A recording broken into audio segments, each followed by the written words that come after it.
Dzisiaj kolejny dzień zwiedzania Medellin. Wczoraj zwiedzaliśmy z przewodnikiem polskim Krystianem. Świetny facet, bardzo nam fajnie pokazał takie najważniejsze części miasta i trochę nas pokierował, co możemy obejrzeć sobie dzisiaj już zwiedzając tylko we dwoje. Tego dnia również postanowiliśmy przemieszczać się metrem, które jest naprawdę dobrze skomunikowane i relatywnie tanie. Nie czuliśmy się niebezpiecznie. Metro jest czyste i zadbane. Poza godzinami szczytu jest naprawdę sporo miejsca. Nadal należy jednak pamiętać o pilnowaniu plecaka czy torebki, bo akurat z tym nigdy nie wiadomo. Korzystając z okazji, że jesteśmy w metrze, muszę wspomnieć o jednej rzeczy. Jedynie w Medellin jest metro w Kolumbii. Jest to także oznaka tego, że Medellin stało się miastem bardziej bezpiecznym niż było kiedykolwiek. Metro i ogólnie komunikację zbudowano po to, żeby chronić ludzi przed gangustami, kartelami itd. W tym momencie metro jest bardzo rozwinięte, do tego dochodzą różnej maści kolejki liniowe, autobusy, tramwaje. W ogóle świetnie jest to pomyślane. Kupiliśmy kartę, którą zasilasz sobie tak na ileś tam przejazdów, ile chcesz. I fajne jest to, że jak odbijesz kartę w jednym miejscu i nawet jak się przesiadasz z jednej linii na drugą linię, nie musisz ponownie płacić. Więc to jest mega. Dobra, teraz lecimy dalej.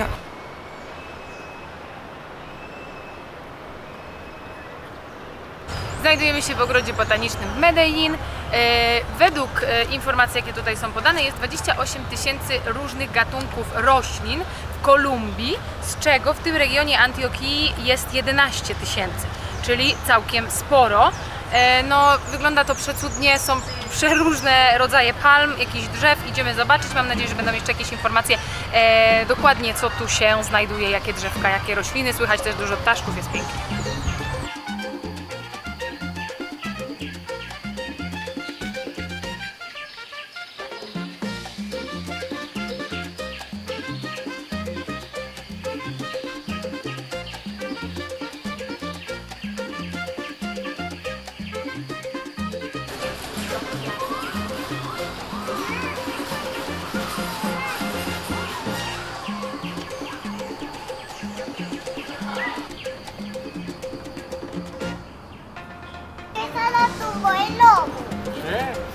Para ustedes es algo normal, ¿no?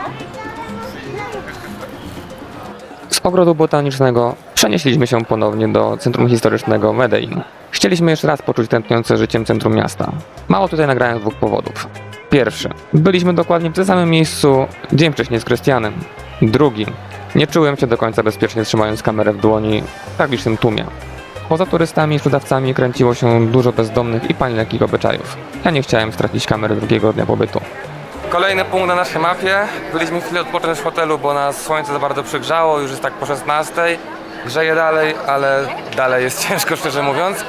Pueblito Paisa, czyli takie jakby rekonstrukcja miasteczka antioquijskiego, takiego prawdziwego małego miasteczka. A dokładnie wioska. To idealne miejsce, by poczuć klimat Kolumbii z XIX wieku.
Mamy kolejny dzień, jest niedziela, wylądowaliśmy w dzielnicy Sabaneta i akurat trafiliśmy na jakiś festyn, jest totalna fiesta, ludzie tańczą, jest muzyka, jest kolorowo.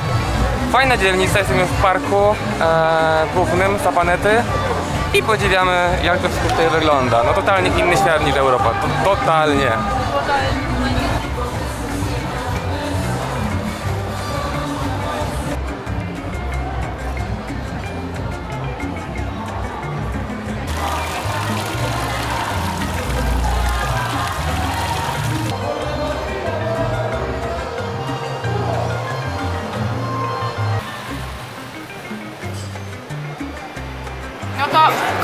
czyli arepas. Poszliśmy do takiej wypasionej restauracji z tymi arepas, czyli to są takie na bazie, one są bardzo twarde. Karol ma na bazie tego platana, czy niedojrzałego banana. Ja mam tą zwykłą na bazie tej mąki, wydaje mi się, że kukurydzianej i chyba białej kukurydzy, bo właśnie nie wiem, wszystkie te mąki, co widzieliśmy, były na bazie kukurydzy, ale była jeszcze opcja taka, żeby było na bazie kukurydzy tej żółtej, no bo właśnie tutaj są chyba różne te rodzaje. To jeszcze zobaczymy. Ja mam wegetariańską, ale to dlatego, że ja chciałam z guacamole. No i jest pyszne, a Karol ma jakąś taką wypasioną z jakimiś kiełbaskami i wygląda to pięknie. Kolejny punkt na naszej mapie. Jesteśmy w El Poblado, uważana za najlepszą dzielnicę Medellin. Czy tak jest? Zaraz się dowiemy. Ogólnie fajnie, bardzo ładnie, malowniczo. Co prawda za nami są budynki, teraz tego nie widać, ale z tyłu widać bardzo fajnie wzgórza. Jesteśmy dość wysoko, stąd zadyszka u mnie troszeczkę, bo szczerze mówiąc, no, jest pod górę z metra. Przy okazji spotkaliśmy Krystiana przypadkiem po drodze, taki doszedł malutki.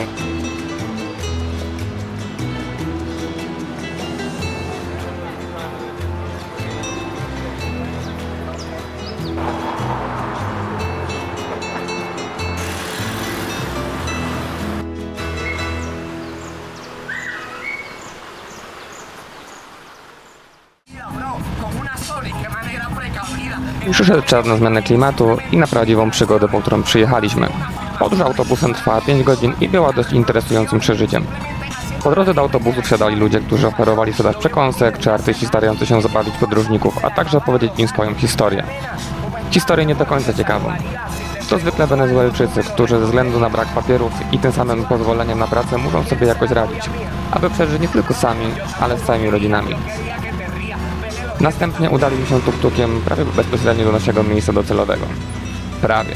Bo jeszcze tylko 20 minut pieszo przez dżunglę i rzekę i w końcu dotarliśmy do naszego domku. Domku, który będzie naszym mieszkaniem na następnych kilka tygodni, ale o tym w kolejnych odcinkach.